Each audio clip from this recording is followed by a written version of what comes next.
episode 565 of 360 Wrestling Fanatic. Tonight, we witnessed the end of a legendary and amazing career as we witnessed the final pro wrestling match in the career of the legendary icon Sting. Tonight at AEW Revolution, championships were on the line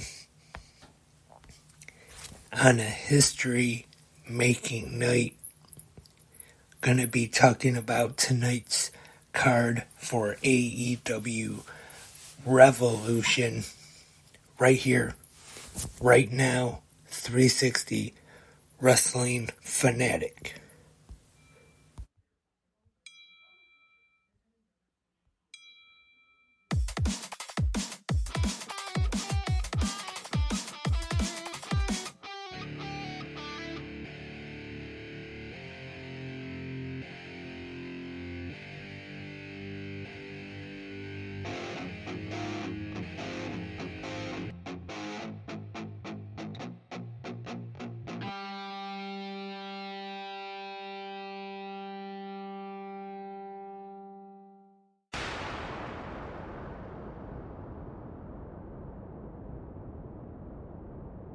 Welcome, wrestling fanatics, to episode 565 of 360 Wrestling Fanatic.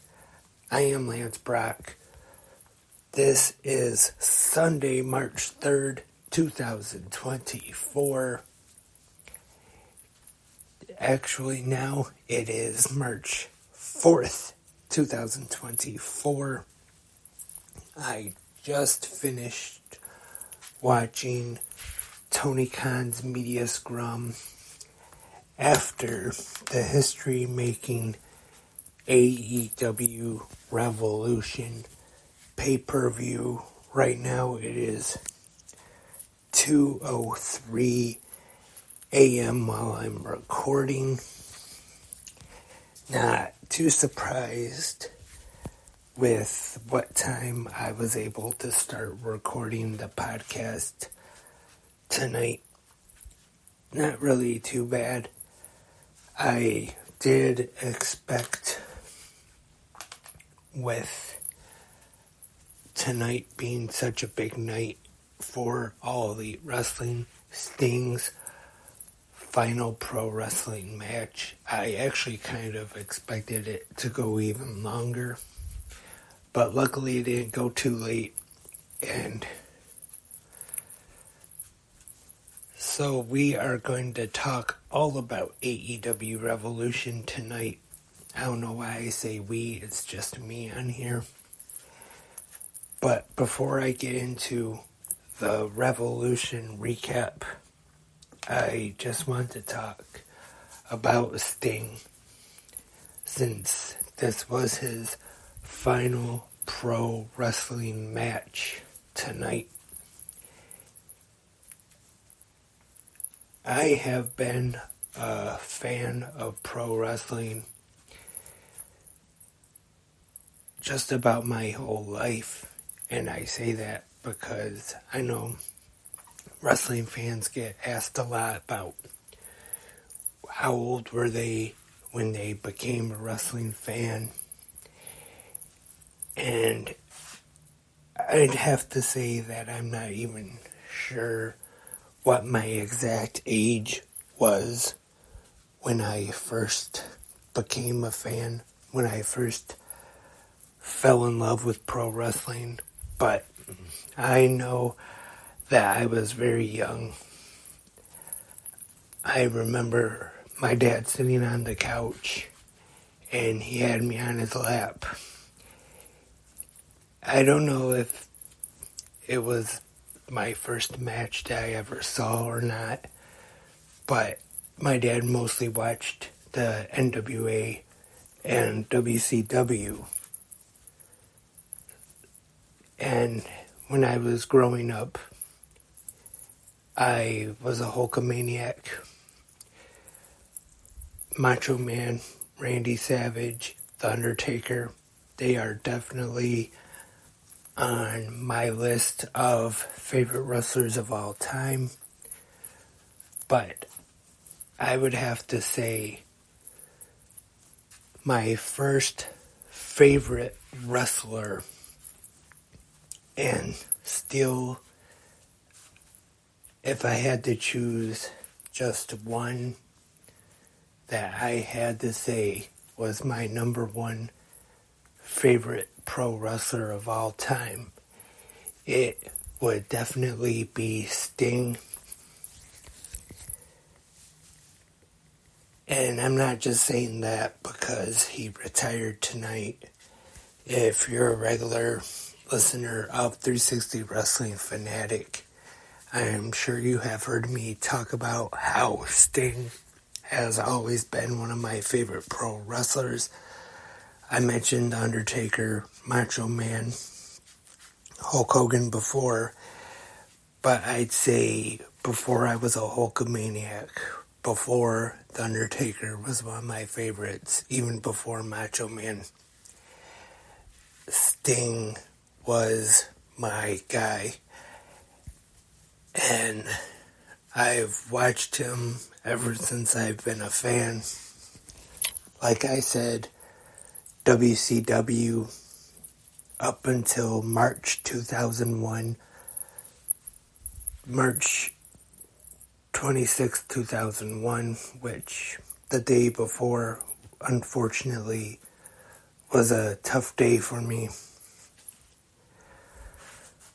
But I still watched the final Monday Nitro, Sting versus Ric Flair. And then in 2003, was super excited for, well, actually 2002, I believe it might have been, when Sting first made his first appearance for the World Wrestling All-Stars pay-per-view. And then he would make his debut for TNA in 2003, which at first was just a few appearances. And then in 2006, he would make his return to TNA full-time. And then at the final Resolution pay-per-view that year, team with Christian Cage to take on Jeff Jarrett and Monty Brown.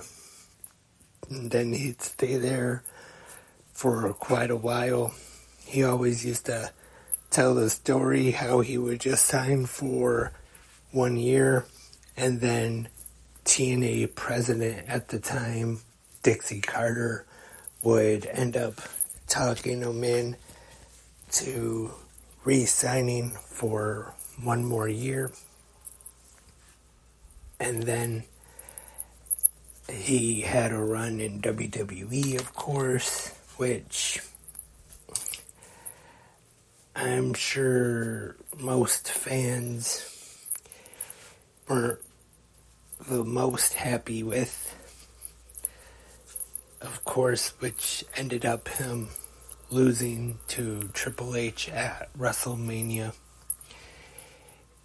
And then at the first ever Winter is Coming special episode of AEW Dynamite, he made his debut, came in when Team Taz was beating Arn Anderson, Darby Allin, Dustin Rhodes, and Cody Rhodes.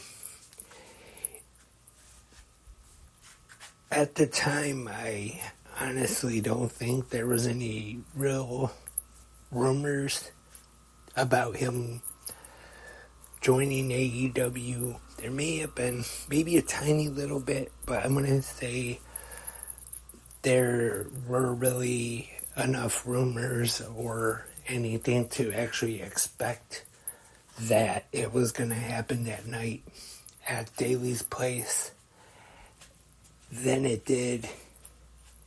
Of course, he had a huge pop there at Daly's Place in Jacksonville.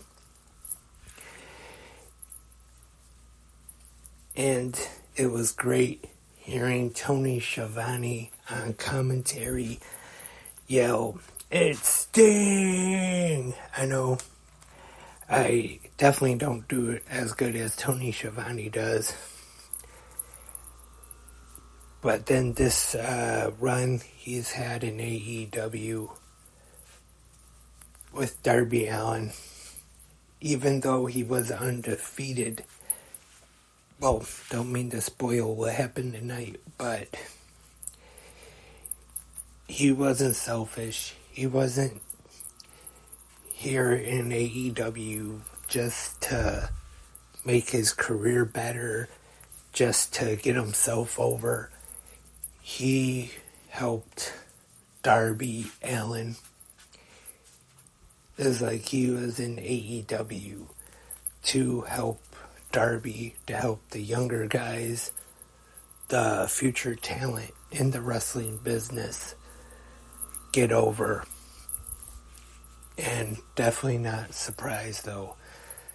Sting does not seem selfish or anything like that, like he would try to come in and bury the younger talent or anything like that.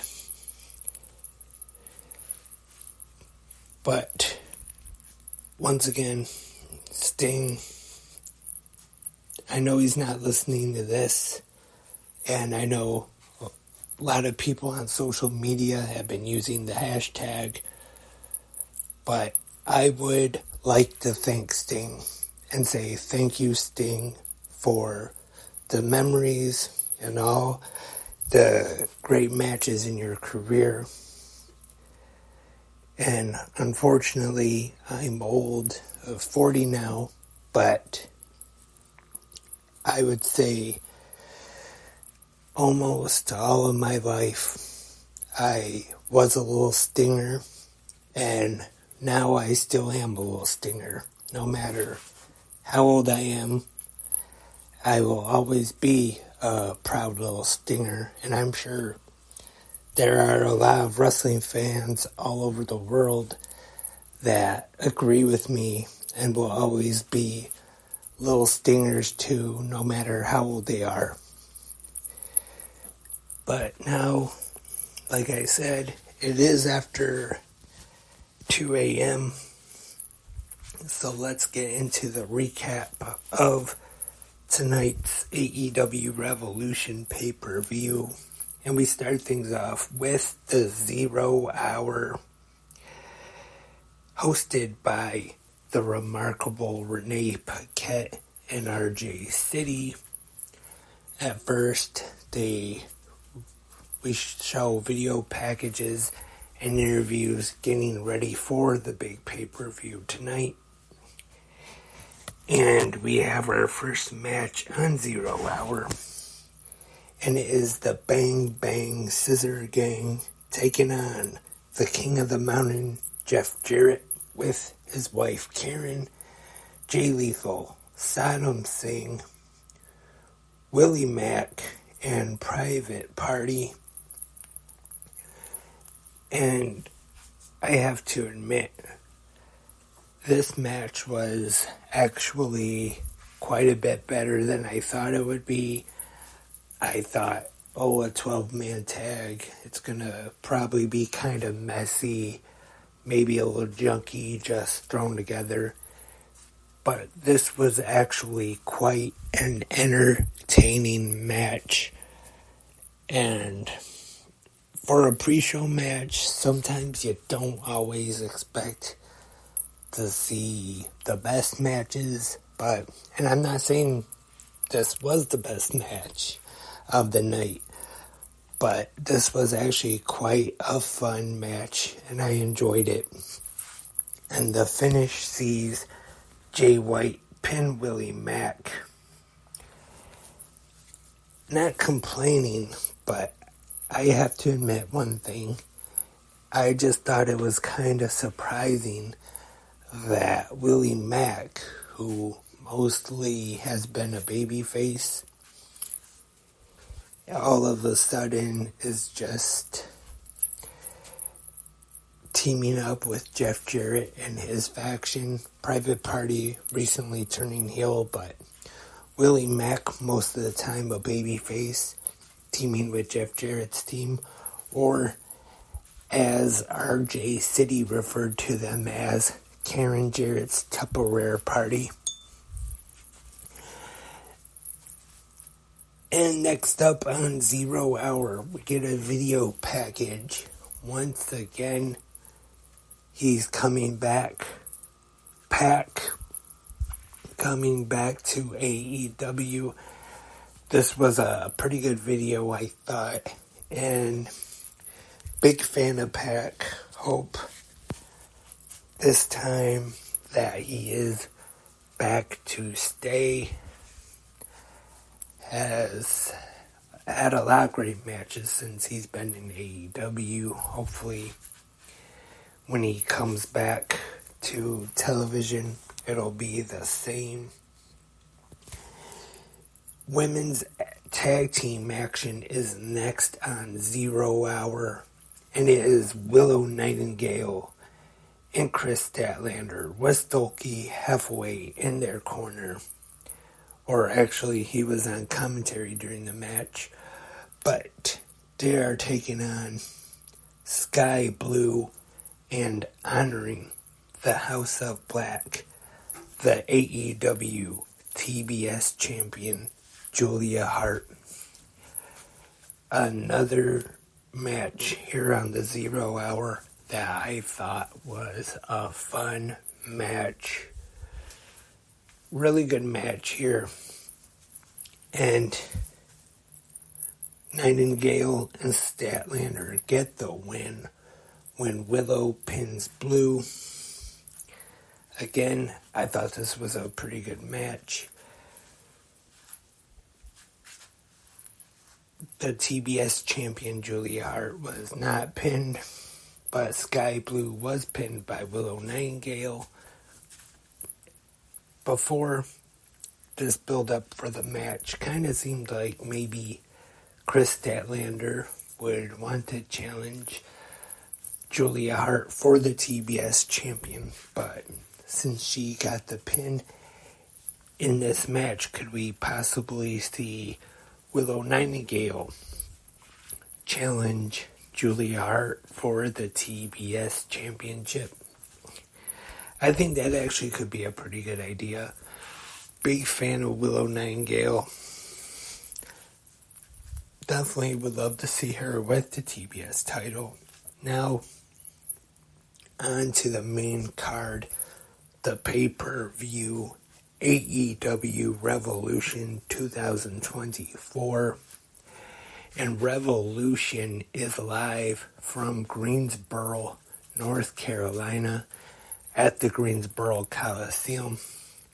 Our commentators tonight, once again, for AEW pay-per-views, they change them up during the night, but we have Tony Schiavone, Excalibur, Nigel McGuinness, the Human Suplex Machine, Taz, and I was actually wrong, because we did see the return of good old JR, Jim Ross.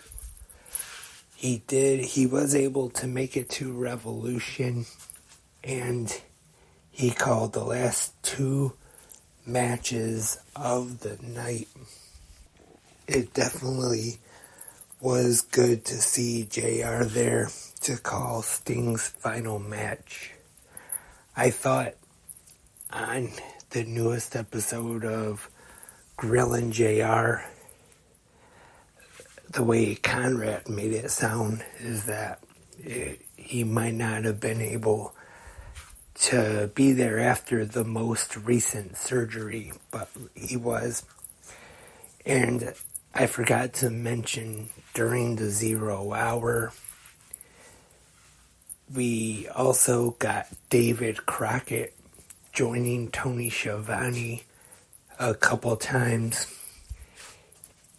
And I was kind of surprised. I thought that since JR was there, and Tony Schiavone and David Crockett called a lot of action during the day in Jim Crockett Promotions, I thought maybe they would have had him join Tony and JR and to call the main event, but that was not the case.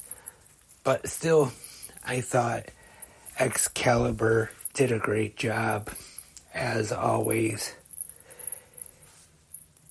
And our opening match for AEW Revolution 2024, the AEW TNT Championship is on the line.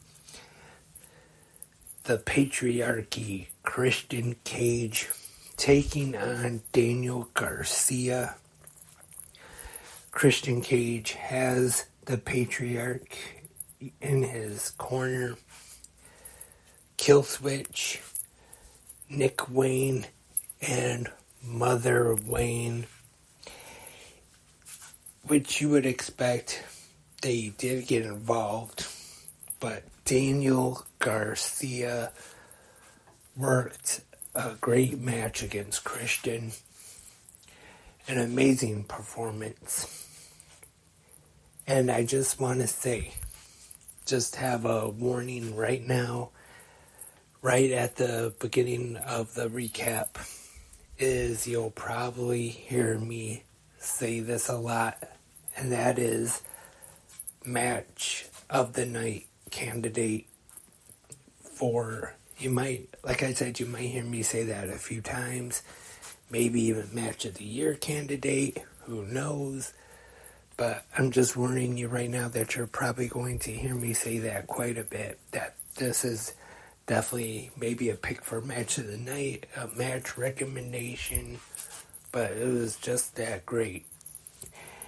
But Christian Cage gets the win, defeating Daniel Garcia with help from Killswitch and Nick Wayne. Daddy Magic Matt Menard did come to ringside to help out his good friend Daniel Garcia, but unfortunately it was not enough. Christian Cage getting the win and retaining the TNT Championship, 16 minutes 51 seconds. And Revolution continues with a match for the AEW Continental Crown Championship. The Mad King Eddie Kingston taking on the American Dragon Bryan Danielson. And going into this one, Eddie Kingston was fighting to earn the respect of Bryan Danielson. I just warned you, and gonna say it right now. Definitely a candidate right here for match of the night. In my opinion, this match was awesome. I expected it to be awesome, and it definitely did not disappoint me. I talked about this on Good Morning Wrestling Fans this morning, and talked about how Bryan Danielson is definitely one of my favorite wrestlers in pro wrestling today, but I had to go with Eddie Kingston as my pick. I knew it was going to be an amazing match. It did not disappoint one bit. It was a fantastic wrestling match.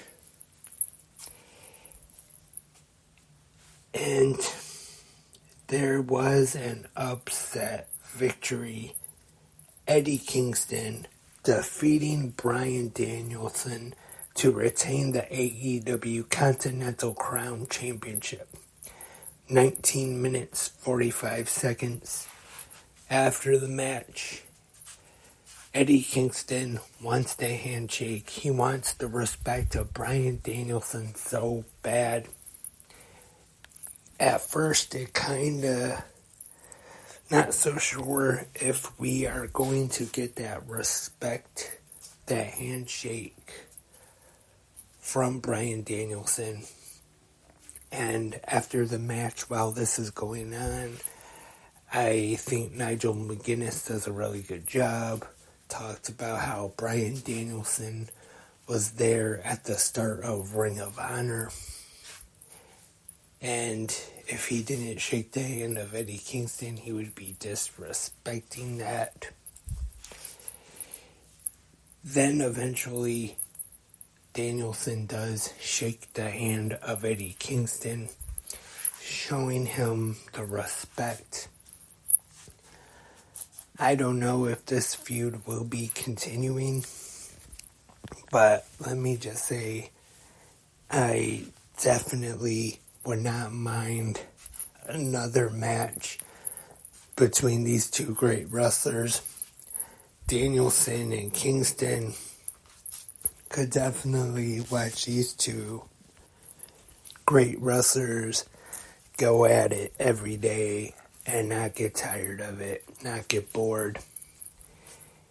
Our next match is the All-Star Scramble, which replaced Meat Madness, which hopefully we will still get to see eventually. And in this match, the winner will earn a future shot at the AEW World Championship, which we will find out who they will be facing later on tonight in the main event. But for the All-Star Scramble, we got Hook, Powerhouse Hobbs, the Murder Hawk Monster Lance Archer, representing CMLL Magnus, the Machine Brian Cage, representing the Undisputed Kingdom Wardlow, Dante Martin, and the Ocho Chris Jericho. This was an 8-man All-Star Scramble match. And like I said about the 12-man tag that took place during 0 Hour earlier tonight, I thought this one could have been a little messy, maybe a little clunky with all those guys in one match. But I thought this match was actually quite entertaining. I'm not sure if I would say that it was the best match on the show or anything, but I was entertained by this match. I did enjoy this match, and not really surprised by the winner. Wardlow getting the win here, pinning Dante Martin, 16 minutes, 23 seconds. So Wardlow now getting a future AEW World Championship match. As I said, not a surprise. Wardlow was actually one of my picks from 360 Good Morning Wrestling Fans this morning.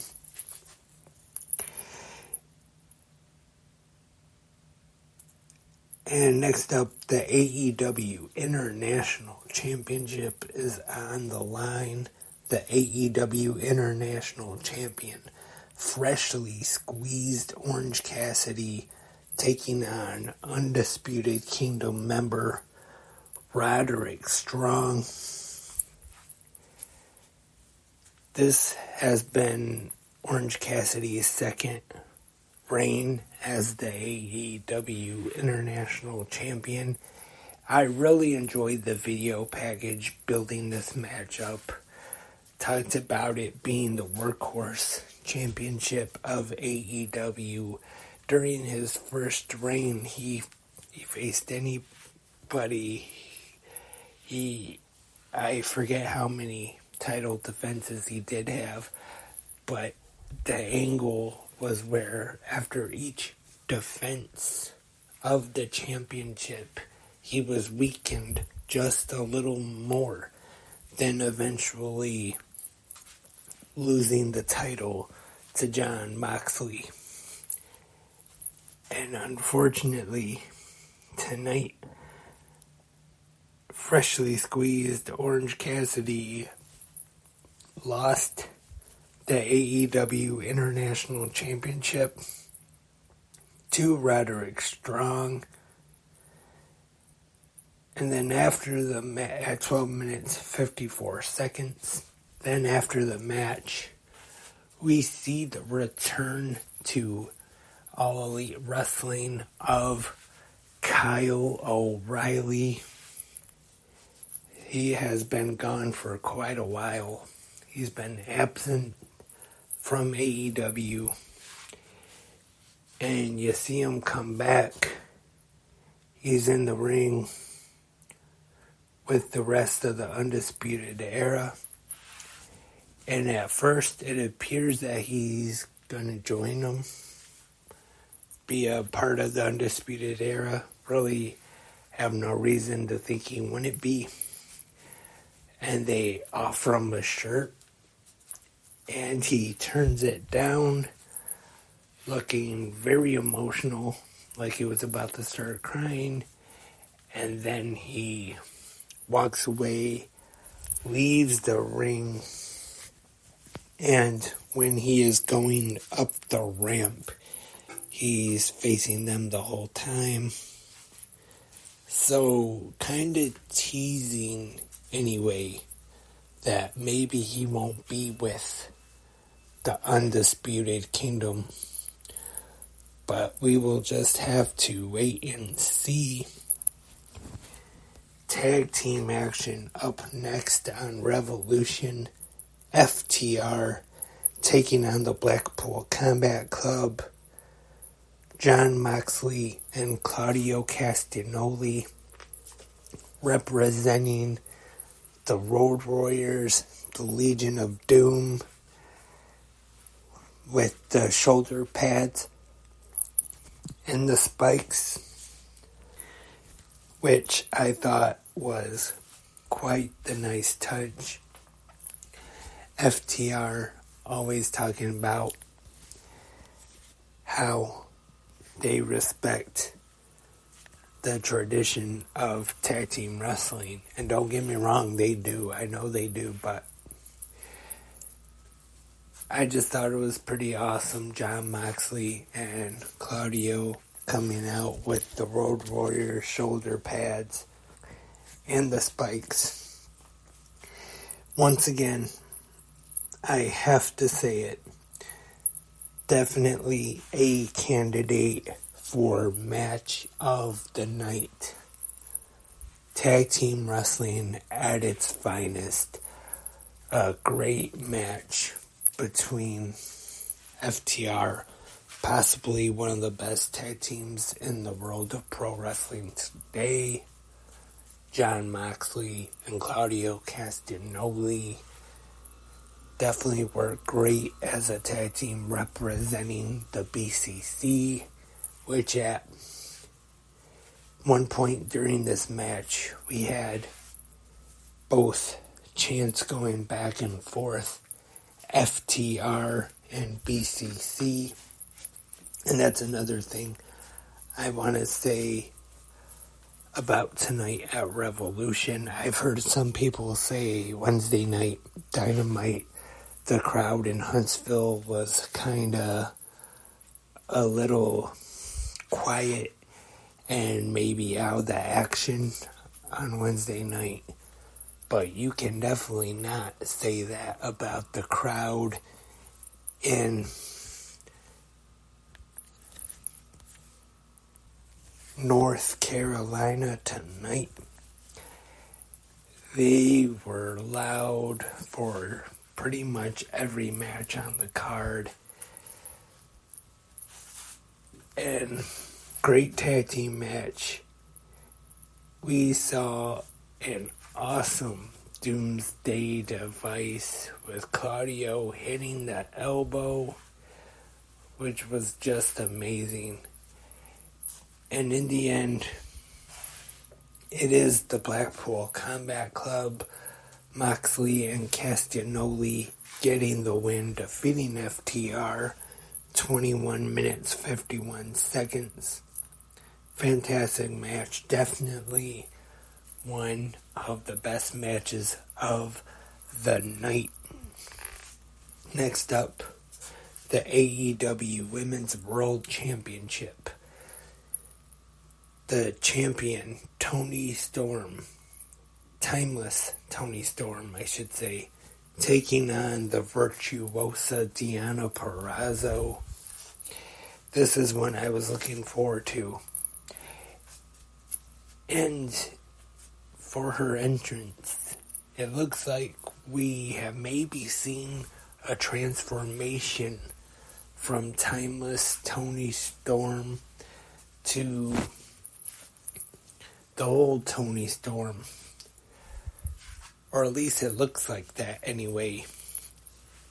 But once we see who's supposed to be Toni Storm make her way out, and it's actually Mariah May, and then the real Toni Storm, timeless Toni Storm, makes her entrance with Luther. And I thought these two had a pretty good match. Maybe they could have used a little bit more time. Not really complaining though. I thought it was a good match. And Toni Storm retains, which Deonna Purrazzo had the match won with the Venus de Milo. Toni Storm was submitting, but then Luther causing a distraction, and then an assist from Mariah May, and Toni Storm retains the AEW Women's World Championship. 12 minutes, 17 seconds. Maybe it could have gone for maybe a little longer, maybe a few more minutes, but still, I actually thought it was a pretty good match. Next up on Revolution, the Aerial Assassin taking on the Alpha Konosuke Takeshita as two members of the Don Callis family go at it. And for this match, Don Callis is on commentary, along with Tony Schiavone and Excalibur. Again, sounded like a broken record. Candidate for match of the night. And we're only in the third year, or the third month, I should say, of 2024. But this could even be a candidate for match of the year. Fantastic, awesome wrestling match.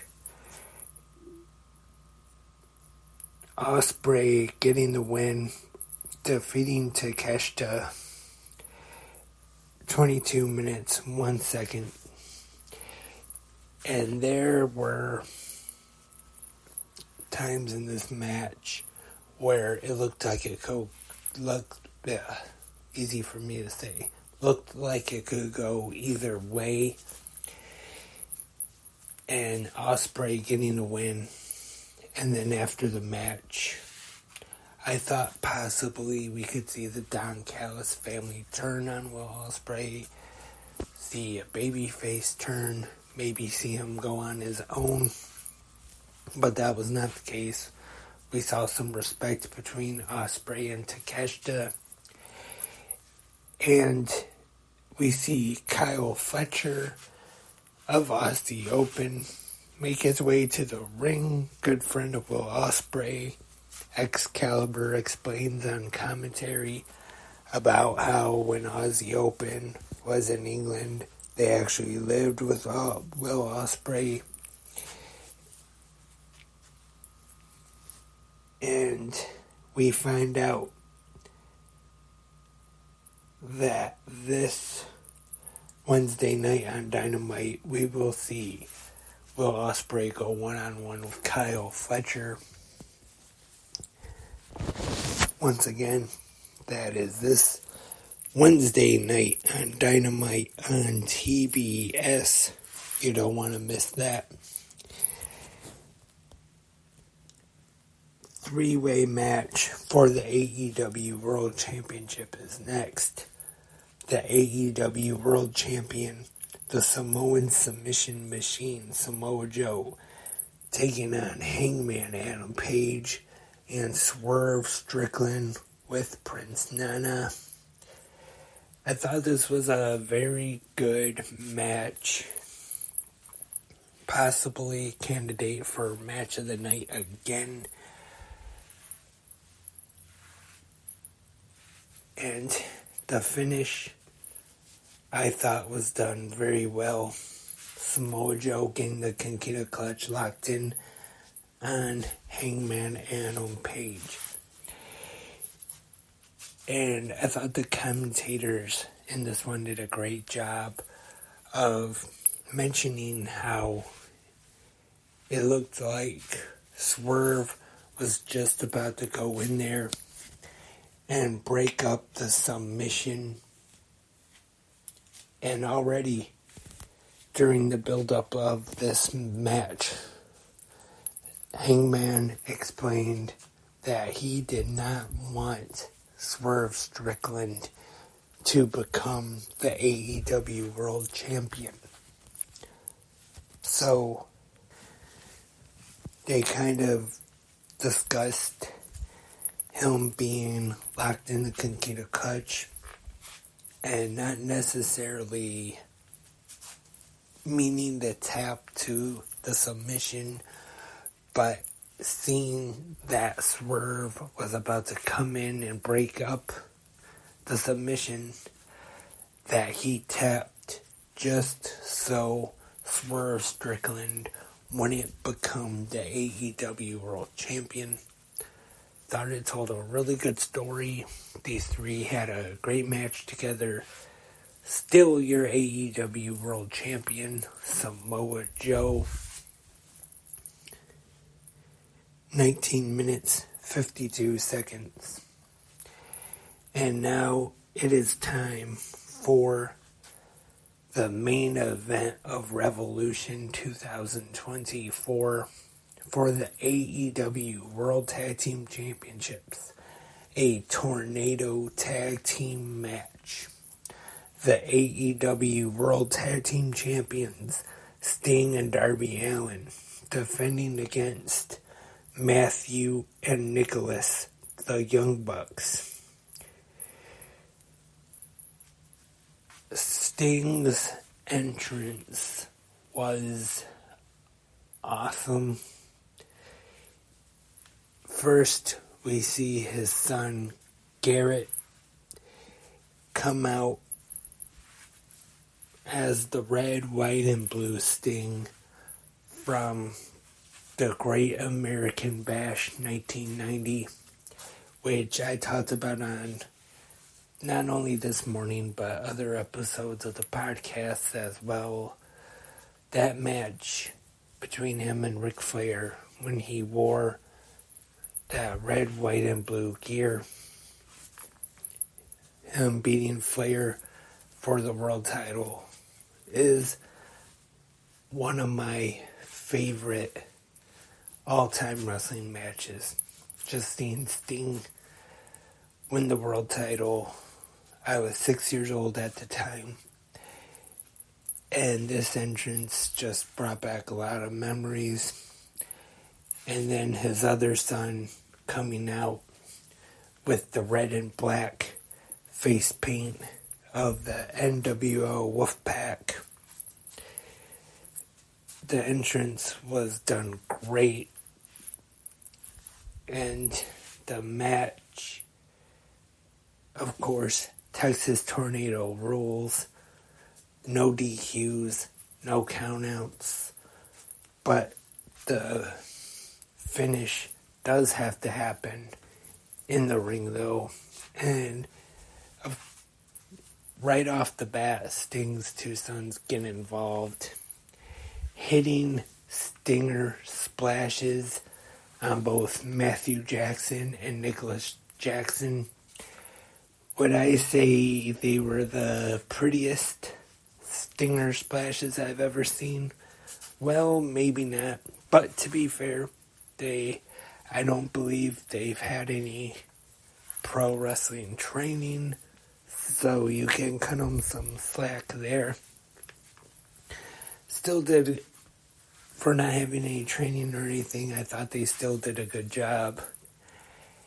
And Sting pulling out plate glass, the first sheet of it, Sting breaking with his baseball bat, and then Darby getting on top of the ladder, doing an insane swanton off, landing through the plate glass.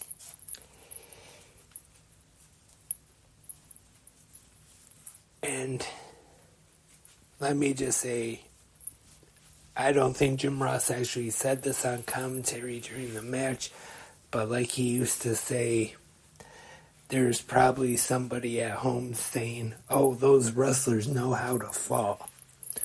Well, how do you fall, how do you learn to fall off of a ladder through a sheet of plate glass? And no, it was not fake glass. It wasn't sugar glass or anything like that. Right after you immediately saw the cuts all over the back and the arm of Darby Allin, you saw the blood on the back, the arm, all over. And then back in the ring, the Bucks put Sting through a table, and Sting gets right back up, has no effect on him, but then the Bucks throw Sting through another sheet of plate glass. And I'm sorry I forgot to mention that the guest timekeeper for the match, the legendary Ricky the Dragon Steamboat, at one point they go to grab the world title and Steamboat tries to stop them, but then they attack him and they go back in the ring, and Ric Flair runs in the ring, puts his body on Sting's body, trying to shield him. But then the Bucks hit Ric Flair with a double super kick, and then a BTE trigger, laying out Ric Flair. But in the end, it is the Icon Sting getting the pin for his team, and Sting and Darby Allin retain the AEW World Tag Team Championships. 21 minutes, or excuse me, yes, 21 minutes, 1 second. And after the match, we get a speech from the Icon, the man they call Sting. And unfortunately, though, we did not get to hear quite all of it, because even Darby Allin told him, giving him time cues, that they had to go off the air. So, unfortunately, the pay-per-view did go off there before Sting finished everything. And during the media scrum, Tony Khan did say that video is going to be available online. I'm sure AEW's YouTube channel. I am not sure if it is there just yet as of right now. I'm not sure. But wouldn't be surprised if it is available on AEW's YouTube channel soon. I probably won't be watching it tonight, but I definitely will probably try to watch the rest tomorrow. I did hear that he brought Tony Schiavone in the ring and had him say, "It's Sting," for one last time. So we'll have to check that out on AEW's YouTube. And then the AEW Revolution media scrum got kicked off. A little different than normal. We started off with the remarkable Renee Paquette. Normally we have Tony Khan starting things off, but instead maybe he was with Sting. Because, yeah, he was out there. I read during Sting's promo after Revolution went off the air. But for the media scrum, we started off with Samoa Joe. And he talks for a little bit. I wouldn't say real long. And then after Samoa Joe is finished, we see Tony Khan and with Will Ospreay, and then followed by still AEW Women's World Champion, Timeless Toni Storm, who I thought during this media scrum was great. She did not put her hat and glasses on Tony Khan this time. I know some people complained about that. But she did try to maybe spoil who was coming in to AEW at Big Business in Boston. And, well, at least according to Timeless Toni Storm, believe it or not, it is Wendy Richter. Who would have guessed? Wendy Richter. Of course, there is one name who's well known in women's wrestling, of course, who has been being talked about online all over the wrestling websites about possibly showing up at Big Business. She's from Boston, and as you've seen on the poster in Boston, it's got the $2 signs, so I'm sure you know who that is. Also, one thing I have to mention for Big Business, Tony Khan has announced that we will see Darby Allin taking on Switchblade Jay White. Once again, that will take place at the Big Business Dynamite March 13th in Boston. Definitely looking forward to seeing that. And then after Toni Storm, Sting and Darby Allin talked. Most of the questions were actually for Sting and Tony Khan, but Darby did actually get to talk a little bit during the media scrum, and it was announced that the AEW World Tag Team Championships will be vacated, and we will have a tournament to crown new AEW World Tag Team Champions. The question I have, though, is Darby Allin going to possibly find a new partner and be in this tag team title tournament? We will just have to wait and see. But Sting did a very good job speaking tonight on the media scrum, I thought. And some of the press that was there were some that I know that I'm familiar with.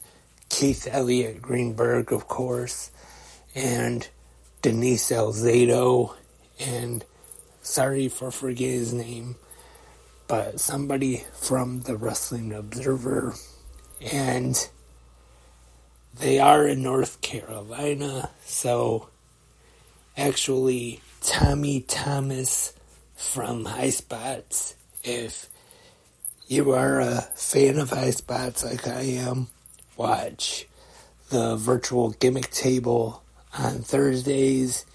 I'm sure you know Tommy Thomas, the guru. Like I said, High Spots, they're right there in Charlotte, so that wasn't really a big surprise. I was just kind of, because never seen them on any of the media scrums or anything before. So that was AEW Revolution 2024.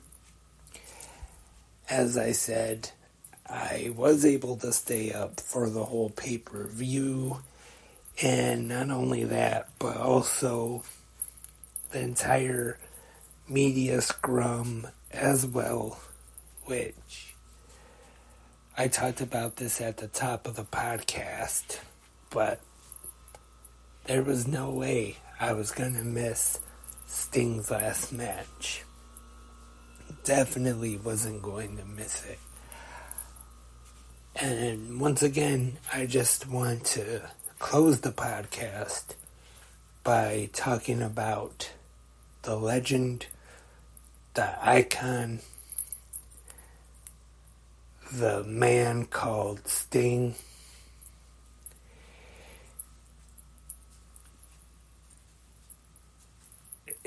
The entrance, once again, tonight was great, with his two sons dressed like past versions of him, coming out to Metallica, Seek and Destroy. I'm not surprised. Might have been kind of hard to get the rights to it, but how awesome would it have been if tonight at Revolution he actually, for his entrance music, came out to the man called Sting. I don't know about anybody else, but I remember when I was a kid and WCW Slam Jam came out. That was definitely one of my favorite songs. And that is one song that every once in a while, sometimes even today in 2024, I still listen to. Definitely brings back memories of my childhood. One of my all-time favorite pro wrestlers. Like I said earlier, if I were to make a list of my all-time favorite wrestlers, it would actually be kind of hard for me because I have a lot. Even like, if I just had to make a list of my current favorite wrestlers, I actually have quite a few. And I actually was asked this question by somebody not too long ago, a friend of mine. And if I had to pick my one favorite wrestler of all time, like I mentioned Undertaker, mentioned Hulk Hogan before, mentioned Macho Man Randy Savage, but if I had to say my number one pro wrestler, my favorite pro wrestler of all time, it would definitely be Sting. And I doubt that he will ever hear this. I'm sure he probably never will. But I just want to thank the pro wrestler Sting and the man Steve Borden for all the great memories, all the great matches, almost 40 years of watching Sting. Like I said, I grew up as a little Stinger, and I still consider myself a little Stinger, and always will be, whether he's wrestling or not, or if we see him. The question was asked, actually, whether if he would stick around with AEW in some sort of way behind the scenes. And he did say that Tony Khan has asked him, and he said he doesn't really want to be a manager, doesn't want to be an agent. So don't really know what he'd be doing. And I really don't see Sting being a commentator. As much as I love Sting, I don't know, I couldn't really see him doing commentary, but I would definitely love to see him in the wrestling business somehow, some shape or form. And another thing he mentioned is that Tony Khan actually wanted him to stick around till All in London at Wembley Stadium and retire there, but he thought the time was right here, Greensboro, North Carolina. And once again, Sting, if you somehow hear this episode of 360 Wrestling Fanatic, once again, thank you. Thank you for the memories. Thank you for the entertainment. I like to think on behalf of all the little Stingers all over the world, thank you. And that is all for this episode of 360 Wrestling Fanatic. It is now 3:05 a.m. Eastern Time. So, gonna try to get some sleep before I have to get up, walk to work. And I will talk to everyone for Good Morning Wrestling fans in just about maybe a little less than 4 hours. Hope everyone enjoyed AEW Revolution tonight just as much as I did. In the comment section, you can leave your thoughts and your opinions on AEW Revolution, and you can share your favorite Sting memories, your favorite Sting matches in the comment section right here on Spreaker, YouTube, or wherever you listen to 360 Wrestling Podcasts at, or you can email me your favorite Sting matches, your favorite moments of Sting's career. 360 Wrestling Podcasts at gmail.com. Like I always say, the best way to keep up with 360 Wrestling Podcasts is to follow on X at 360 Wrestling Pod, because as soon as there is a new episode posted right here on Spreaker, it automatically gets posted out on X, once again at 360 Wrestling Pod.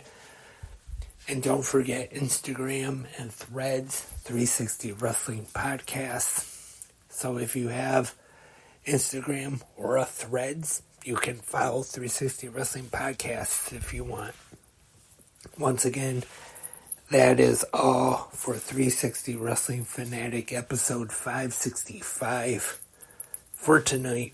Thank you everyone for listening. I've heard some people mention that Revolution could have been the greatest pay-per-view of all time. I have seen a lot of pay-per-views in my life, so I don't know if I would say that. I'm not sure, but definitely could be one of the best this year, even though we are in the third month of the year, March. I definitely wouldn't argue with that. Would definitely consider it. And that's all. Thank you everyone for tuning in. Hope everyone enjoyed Revolution as much as I did. And until tomorrow morning for GMWF, I am Lance, and I am a wrestling fanatic.